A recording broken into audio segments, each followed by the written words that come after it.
Good morning, everyone. Welcome to Build It Live 2024. I am truly grateful. I truly appreciate you being here, every single person in this room. Thank you so much for coming and joining us today. This is the most exciting time for me. You know, once a year, I get to meet my partners, my growth partners, my collaborators, my team members traveling here from across the globe. So this is really adding to my fulfillment in life. It's adding to my life purpose, helping, supporting, being a plus in at least 1 million people in my lifetime. And it's people in this room that makes me a better human being, every single person. So you coming here means a lot to me. I truly appreciate you. Now, you know, when we are here, we are committed to lifelong learning. And we are committed to building deeper relationships. We are building new, meaningful collaborations, capabilities, and my talk today is about borderless business. How do we build, expand our capabilities to build borderless business? So let's get into this. Before we get into the topic, I want you to think one word that can define borderless business. So let's take a quick second. It's all about your thinking. That is what Shannon and Dan will tell you. Think about your thinking. What are you thinking when it comes to borderless business? No phones, because ChatGPT can give you a list. Okay, so for me, when I think about borderless business, it is about thinking boundaryless. It's about thinking boundaryless. There are no limits. It's about embracing a limitless mindset. There are no limits when we think about our vision, when we think about our potential, our human potential. And before I actually get into that next slide, I do want to share a quick story. So a lot of people know that I was born in India and in 70s, when it was really different India, especially in villages. And I was stuck after high school thinking what I'm gonna do in my life. And one thing that I really had to pay a lot of attention on is what their life vision looks like.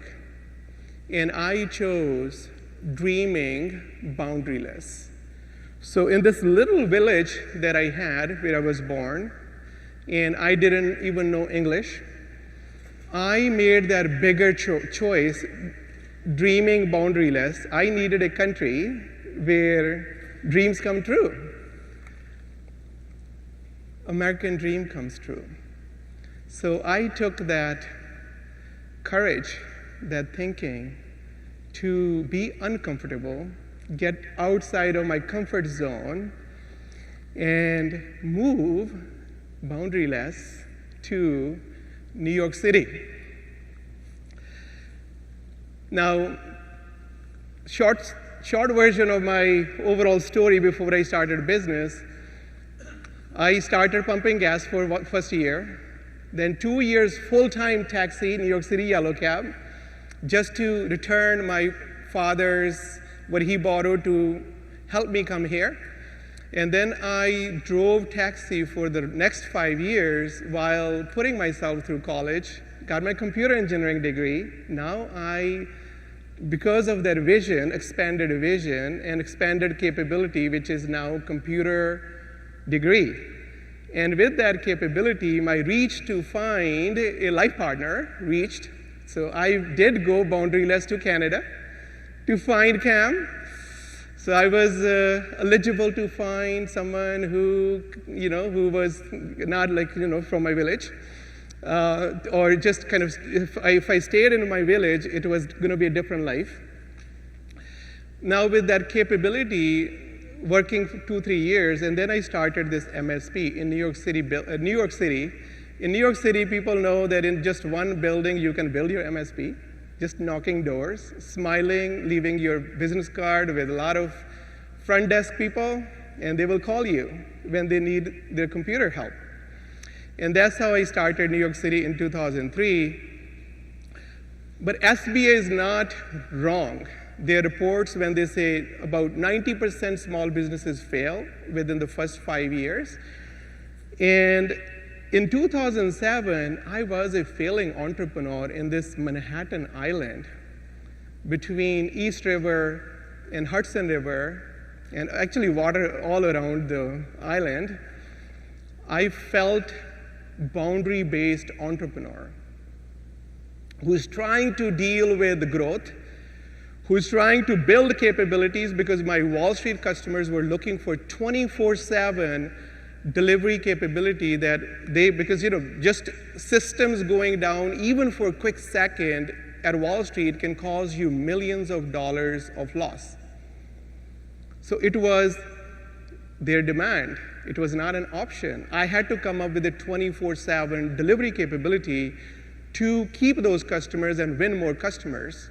So my growth was struggling because I didn't have that. At that time, we had BlackBerries and pagers, and we were used to be on call. And New York City customers are very demanding. They're like, if you want to do business with me, you have to do this. So that's like one struggle that I'm having at this island. And because it's hard to find people working, hard to find people to work at nighttime and weekends. It's hard to find tech professionals to work during daytime. Forget about nighttime. And then on the other side, I have a very low cash confidence. I'm not making any money. And all of a sudden, I have to start borrowing money to run my payroll in 2006, 2007. And then, a lot of people know that when you're a small business, you are the salesperson, you are knocking doors, you are fixing computers, you are migrating all the Exchange servers. That's what my life was. And sometimes we used to forget billing. We used to buy from Ingram Micro. These are like, HP left-hand sands and $80,000 per piece. If you don't charge back the customer, that's your loss. So there were a few incidents that I discovered where we were losing money because of agreement billing issues or hardware, software, related billing issues. But long story short, not making money, running my payroll by borrowing people's money, and not being able to grow because I required that 24/7 capability to serve customers with Wall Street standards. And I'm like, what do I do? So this is where I am working out. I think that's one thing that I chose wisely, that rather than drinking in the evenings, I started going to gym more. So I have this New York Times article, in the gym right next to the Grand Central Station, there was an Equinox gym, I remember, after work. I'm working out on this elliptical. I am working out, and all of a sudden I see this article that shows how Fortune 5,000 companies, Fortune 500 companies, mid-market companies, they are solving their capability expansion problem by leveraging global talent in India, in Philippines, and other nearshore countries. And that's when I'm like, oh my God, what if I think boundaryless, beyond New York City 5 boroughs, to build my 24/7 delivery capability? If these companies can do this, if there's one person in this MSP space, that's me. I can do this. Because this is my unique experience of life, where I'm born in India, I'm well-versed in 2 cultures, and that is my superpower. So I'm like, oh my God, let me just think about this a little bit. So that's what I chose. I made a choice. I told Cam, I'm going to India next week, and let me just do feasibility study. And people that know me really well, I'm a quick start. So I went there, and I came back hiring 5 people from a Dell center in Mohali. So I moved from Manhattan to Mohali in terms of my capability expansion. And now I have 24/7. I'm able to save 20 to 30% on my direct labor costs. This is my own team, so I'm training them, developing them. We took trainers from the US, from ConnectWise, from Kaseya, from all the Enable, like people that were well trained in the space to go and train our team, build a learning and development division. So we built a capability that did not exist. It was so unique in the MSP space, and my peers, they're like, Sunny, what the heck are you doing? You are killing this in terms of numbers, because we do benchmark our financials. And I do have some peers sitting here, so when that journey started going up, and people are like, Sunny, what the heck are you doing? I'm like, hey, the only thing that I did in the last year or so, I built this global team where it's helping me win more business. Wall Street, a lot of hedge funds, my bigger check on a monthly basis started getting bigger, the MRR. And we were winning a lot more deals because now we have a true 24/7 delivery capability. We can do projects at night. And not too many other MSPs around us, they were able to do this. So it was just going from here within the boundaries to a little bit boundary less in terms of building my capabilities. And when I look at this story, my journey, when I reflect on my journey, life journey, where now we have 2 locations in India. We have Philippines location. Cam guys were talking about this. And we have plans to expand to other markets. We have clients in the US. We have clients in Canada, UK, Australia. There are more and more clients coming worldwide from all the English-speaking countries. So our reach expanded 10x. And it all happened when I didn't know exactly this was a VCR happening. But it's really that boundaryless VCR. How many people have seen VCR, the electronic equipment? Please raise your hand if you've seen VCR. Okay. By the way, it's not that VCR. Because young generation probably don't even have to think about it. But when I talk about boundaryless, what it means is boundaryless vision, the limitless vision. That's what I had to choose to go from my village to New York City, beyond boundaries, dreamed boundaryless. And the capabilities that you build, you rethink how you are building your capabilities today, and what are the future capabilities that you need to build, and how to think differently. That's what I had to do. And the reach is a byproduct. Because when the capability expanded, it was the reach. People do talk about, should we build capability first or reach? My personal opinion is that you have to build a capability that is expanded capability to expand your reach, to avail new opportunities. So we do this all the time. So if you reflect back on your life, wherever success happened, there were 3 things that were happening in that moment. One, you thought different. You thought about how to do things different. So you made a bigger choice in your life to do something bigger. And then you chose the lifelong learning to develop yourself, to grow your capabilities as a person. And then everything and everyone around you grows when you grow. And the reach is a byproduct. Everything else is a byproduct. There was a mindset that I had in the beginning, like when I was stuck here. So going back to that 2007, when I was a struggling entrepreneur, I almost got bankrupt. And that entrepreneurial poverty that I experienced in that moment, the mindset where I was stuck was boundary-based, that mindset B. And I forgot, I already have done this once. What will stop me to do it twice means boundaryless thinking. Because I had to come from that village to here thinking boundaryless. All I had to do was rinse and repeat to build the next level of vision, capability, and reach.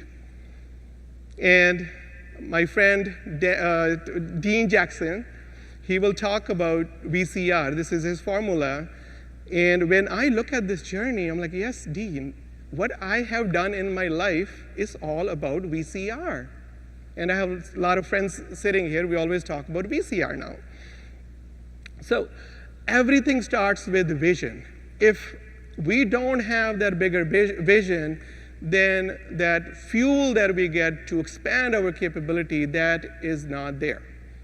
In order for us to dream bigger, have that vision, everything starts with the first part of VCR, which is vision.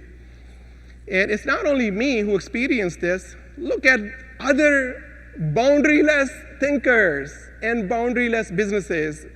And if you if you are following me on LinkedIn, I have been studying borderless businesses, and I did one video in the Philippines. There are 447 Starbucks stores just in Philippines.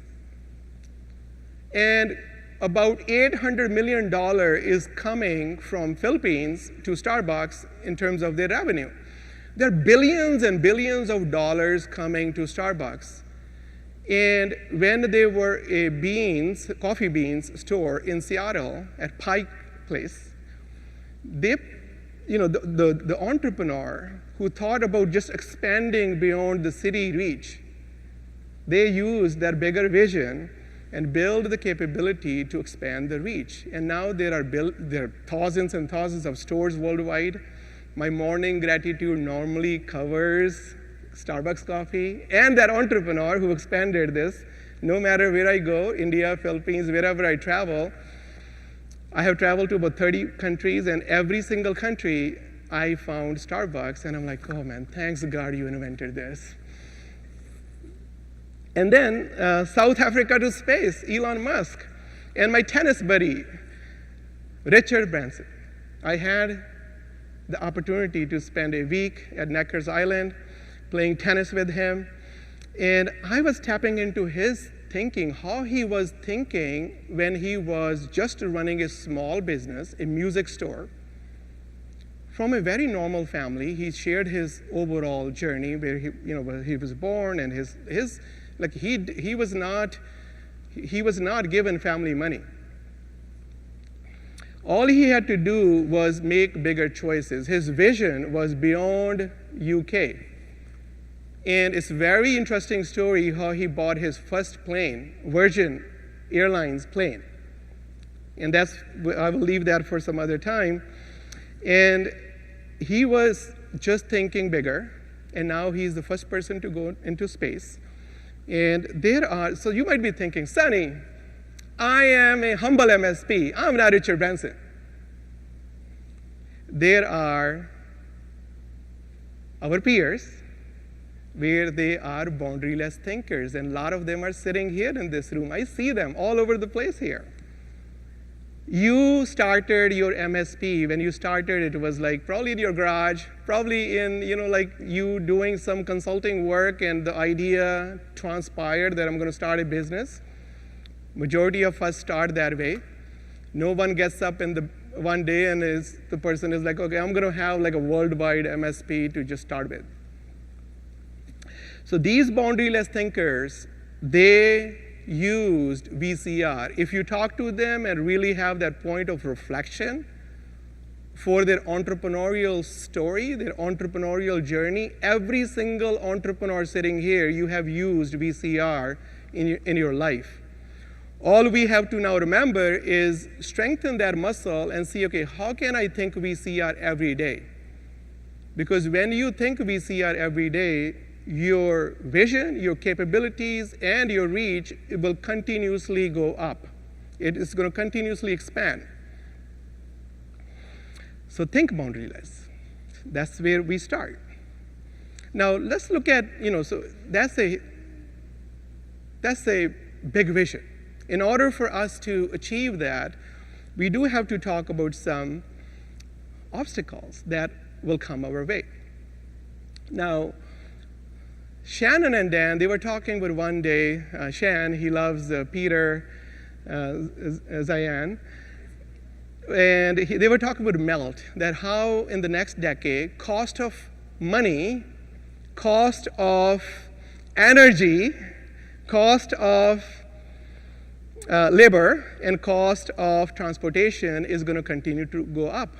I used my associative thinking, and I'm like, what is the melt in the MSP channel? So when you look at data report, you look at any report, it really comes down to this, the MSP melt, these 4 letters. It's our cost of money because of interest rate, carry cost is going up. Cost of labor, cost of employees, the availability and the cost of new logos means how much money it takes for you to acquire a new logo versus retaining one. It's normally 5 times more, but it's keep going up because there is more competition. And by the way, this year is the first time over 35% MSPs are thinking competition is their big problem because bigger is getting bigger, and there are more resources that they have, more cash confidence that they have to give competition. So we have to think different when we are thinking about building capabilities to create unique value that there is no competition. And technology, the delivery toolkit, what technology is costing us. So it impacts the growth, it impacts your profit, your valuation, and talent is also, there's a lot of competition for clients and talent. Meet my friend Bob. He was a peer. And we started this peer group journey about 15 years ago. And we used to meet. And we do have some common friends sitting here, so I will not reveal the real name. But so we normally, what do we do in peer groups? We share numbers, we share our struggles, we share our big, is our great ideas. And this is the power. Every quarter you meet as peers and you hold each other accountable, act as advisory board for each other. But Bob wouldn't listen to us. Every quarter he will come back with the same numbers. Now, Bob, the point here is not about how he was struggling with growth and profit and cash confidence. I got a call from Bob in 2019, and he's like, Sunny, I need your help. And I'm like, yes, Bob, I'm here as your friend. I will be there for you. He's like, what can I do for you? He's like, can you please be a facilitator between me and my wife, Lisa?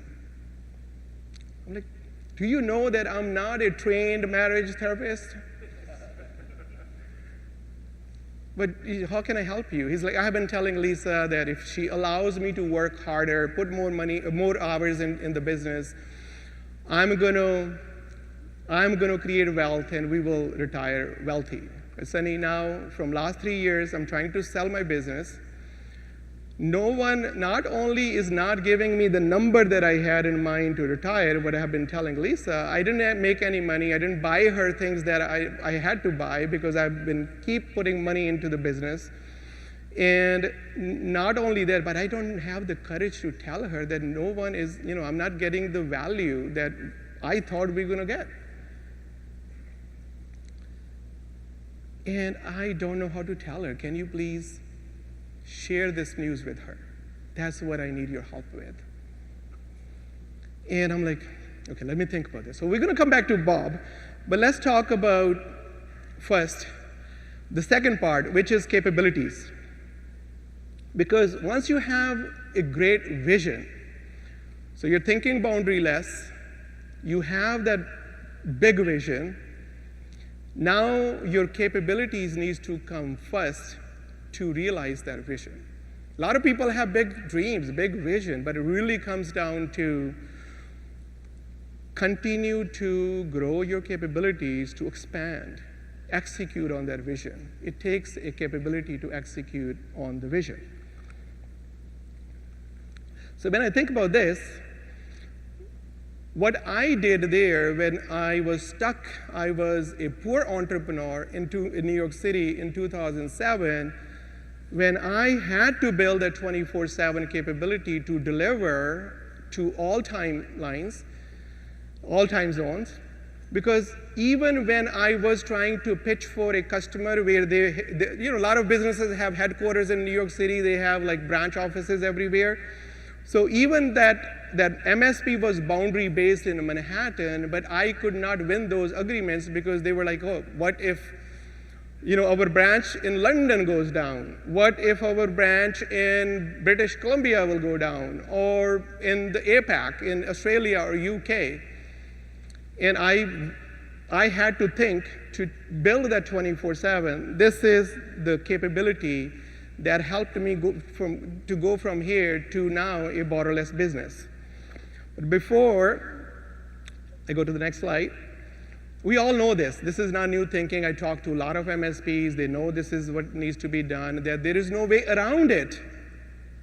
If you are a tech company, there is no way around it. Then why are we not doing this? Why are we not doing this? What is really coming in our way? So I did 7 case studies, and some case studies are sitting in this room. And I talked to a lot of MSPs, and these are the 5 fears normally will stop people to think boundaryless when they are thinking capabilities being boundaryless. Number 1 is personal bias. Let's face it. Sometimes it's a negative past experience. When 2007 I was struggling, I was hearing a lot of past negative experience stories with a company named Zenith. They don't exist today, but I could not use them for my Wall Street service standards. I could not. So I had to build my own. And this is real. All I'm saying is this is a valid concern. Quality and reliability, that what's my service standards, the impact on my service standards. And then security and control. Cybersecurity is big. What's going to happen then? And the control. I know entrepreneurs are control freak. And I'm one of them. Recovering control freak. And communication, so you hear all those stories. So I called this service center and I couldn't understand this person. So verbal, written, overall culture, alignment, those are valid concerns. And reputation, what my customers going to think. Am I going to lose some customers? Those are all valid fears. But when there is no way around it, as a tech company, world is becoming smaller, and we have experienced remote work, especially post-COVID. It accelerated our journey to be able to create a remote capability that works. We can do this, but we have to think, what are the success strategies to do this effectively? So here are 5. Here are the 5 success strategies to build a boundaryless capability that will give you a boundaryless reach. Number 1, understand your needs. You need to know what I need, why do I want to do this? Is it the cost savings? Is it the reach expansion? Is it something else that you want to do co-managed IT and all the IT departments are asking you to expand your capabilities? What is the business need? Number 2 is front stage and backstage.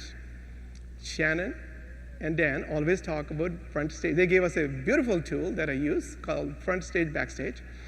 So it's just like this theater. Look at anything customer facing, put it on one list. That is your front stage. Anything that you see right here. any your customer-facing activities. It could be any kind of verbal, written communication. It could be you doing QBR, you doing anything on the phone, pre-sales engineering. Those are the examples of front stage. Anything that's backstage means it's happening behind the scenes. That is your backstage list. It could be patching, rebooting, monitoring, doing migrations, Office 365 to everything else. Like someone who is monitoring alerts, that could be any kind of systems up and down or cybersecurity alerts, anything that can be done backstage. It does not require customer facing. That's your backstage. This is the core success strategy that I have used because with this, your risk is low to try something new. To get out of your comfort zone, your risk is low. Why?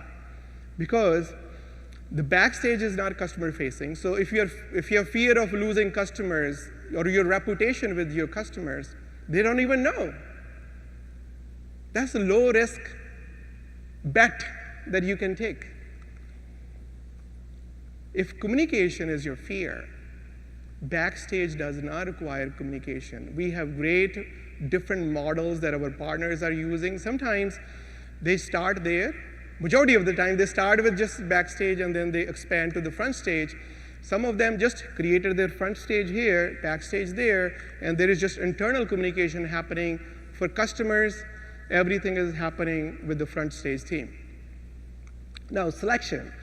Choosing people, choosing a location, Starbucks, location, location, location. So location, what is that low-cost talent market that you want to leverage? So you have to select the right talent market based on your needs, based on your front stage, backstage, because help desk works better in one offshore country and technical work works better in another. Just as an example, you can make it work everywhere, but you need to build your own learning and development. Partner and model, like is it hybrid? Should you go there and just build your own entity the way I did and do that? Or use something like a overall dedicated team, but they are your employer of record, they are your ADP, payroll, you don't need to worry about the space, they are your WeWork. So you get a kind of your own company, just like Insperity will do it. But it's just you are finding Insperity in a low-cost talent market where they are your employer of record. You just do more like a cost-plus model with them, and you kind of get all the benefits of your own company without taking any legal risk there or any kind of labor laws. Okay, next one is defining success, because you have to define success for the engagement and for your team, because if they don't know what good looks like, how will they meet your expectations? You cannot meet any expectation that you don't know. And talent strategy is important everywhere. So you got to really understand what works local, because even for us, what works in the US doesn't work in India. What works in sometimes India, it doesn't work in Philippines. So every country has that little bit of flavor that you have to understand. And if we are able to do this successfully, using those 5 success strategies, the result is amazing. Now, I'm taking this example. So company, which is in blue, boundary-based VCR, they had boundaries, like the way I was thinking, just in New York City, 5 boroughs. Those were my boundaries for reach, for capability building and everything.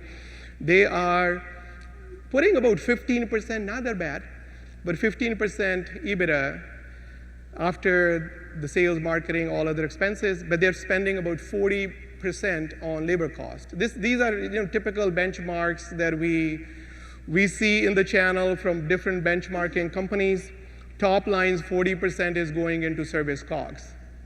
Now, the company that is thinking boundaryless is just thinking. They probably have thought through front stage, backstage.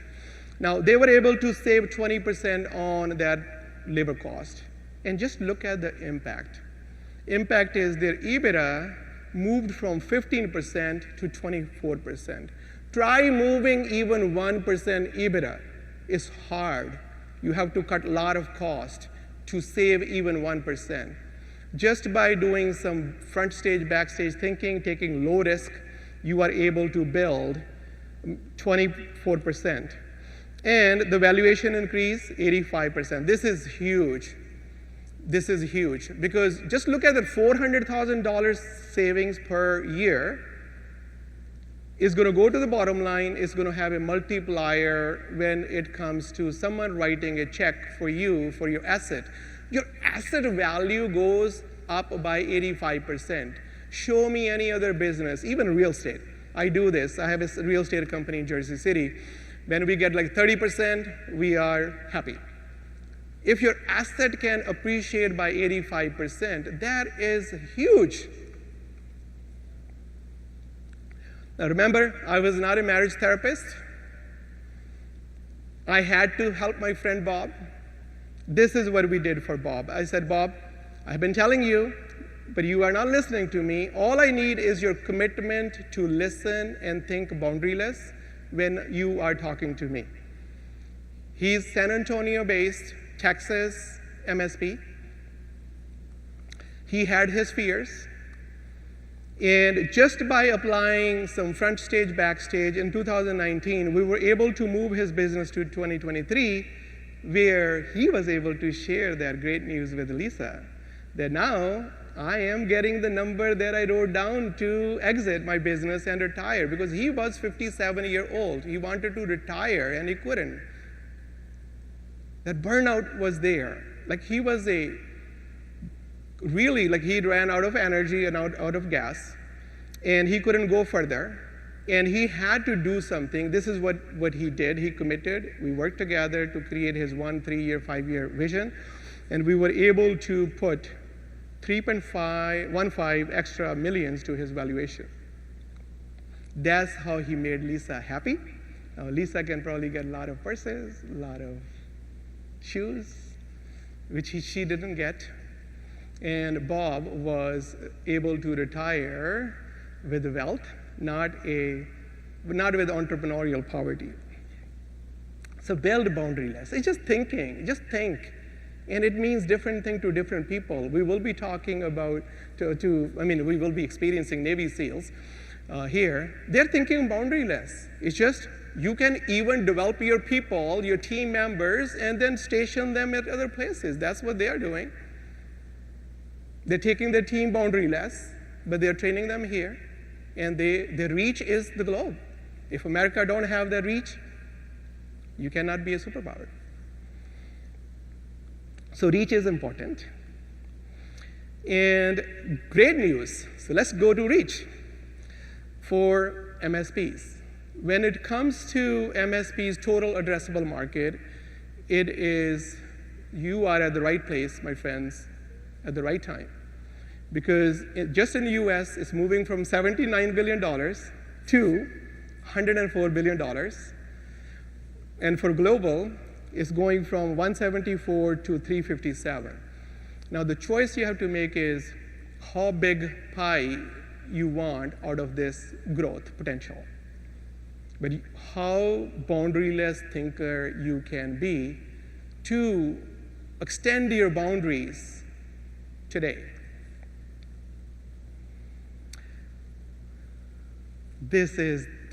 I love this line. The world is your marketplace. You just have to embrace the limitless mindset to leverage the world as your marketplace. If we do expand our overall boundaryless thinking, the reach will automatically expand, but we have to build the capabilities by thinking boundaryless, building boundaryless, and we have to have that boundaryless vision, so thinking boundaryless. And whenever we are stuck, so the way I was stuck here in New York City, 5 boroughs, just think your past. You always have broken barriers in your life. Throughout your school, throughout your college, throughout your overall life, whenever you were stuck, you had to rethink, reimagine, restructure things. That's all you have to do, using this VCR. like when I used my VCR there, when I was in my village, to come to a country to realize American dream, all I had to do here now as a stuck entrepreneur who's not making money, not growing, wants to go back to work, but I knew that no one is going to hire me. Because entrepreneurs are, entrepreneurs can work for other people, so you have to be willing to get up every day unemployed and create your own job. You are not in that hired status anymore. So I didn't have that choice, so I had to rethink that VCR and expand my vision to a bigger vision and build the capabilities that I had to build, the global capabilities to deliver to my Wall Street customers 24/7, win more business. And that's when my peers started looking at those numbers and say, Sunny, I want to borrow your capability. That's how this whole thing started. I was an MSP. My competitors in New York City that were MSPs, that became my collaborators because I had something uniquely built as a knock for my own SMB clients in New York City that other my peers wanted. I started helping them as friends, as a go-giver, but then that was an idea. When 10 out of the 10 started using your capability, which is built on your unique strengths, that's another piece that Working Genius and Unique Ability Workshop will show us that how to understand, discover your unique abilities. Then understanding your unique strengths, you can create a unique trademark strength for your company. That's why my competitors became my collaborators. And now we have the reach in the US, in Canada, in the UK, in Australia, and we have limitless reach. And we have 400 MSPs that are across the majority of them are in the US. They're working with us just because we thought different, we thought boundaryless. So my friends, results are amazing with that. Not only that you're going to have that profit and everything else with the global delivery capabilities, with boundaryless reach, and customers and employees. When customers call on Friday with a ticket, you don't have to wait or use on-call people to respond to them or to respond to them on Monday morning. Then customer satisfaction is not going to be there. With employees, when people are having dinner with their families, they are enjoying their weekends, and if you have them on call, their job satisfaction goes down. So employee satisfaction, your culture score goes up with this as well. Last but not the least, this is also my favorite one, is diversity is a superpower. When it comes to diverse talents, that fuels innovation. And I have seen it personally, what you have seen on all the social media, other things. We have backstage. Majority of our marketing stuff is backstage, from performance marketing to everything else. You can do this not only for your technology division, you can do front stage, backstage with all the divisions that you have, including service delivery, HR, finance, marketing, inside sales, pre-sales, quotations. So innovation happens just because you have a lot of people from different backgrounds. They are helping, they are growing, and they are adding to your innovation. And now I'm going to call my friend Shannon, because we have a great news to announce here. Shannon, hello. Thanks, son. Thank you. Thank you for your contribution to my book. And Shannon is covering universal talent strategies, that what works no matter what boundaries you cross. Those talent strategies work everywhere. They're timeless, and they are locationless. And yeah, so that's it. That's where Shannon contributed with all the unique ability concepts and everything else, how you can create that unique team worldwide. And Shannon, I truly appreciate your contribution there. Thank you. So let's take a selfie. Can everyone please hold your book in your hand? If you can please join me to take a selfie. I'm here. I'm a very proud wife. I have to first take a picture. Okay. Vikas takes too long to get me my picture. Okay. So let's just go back. Okay, everybody. Okay. I'm going to go up. Everybody's books raised. I want to be able to see the green. Ready? 1, 2, 3, cheese!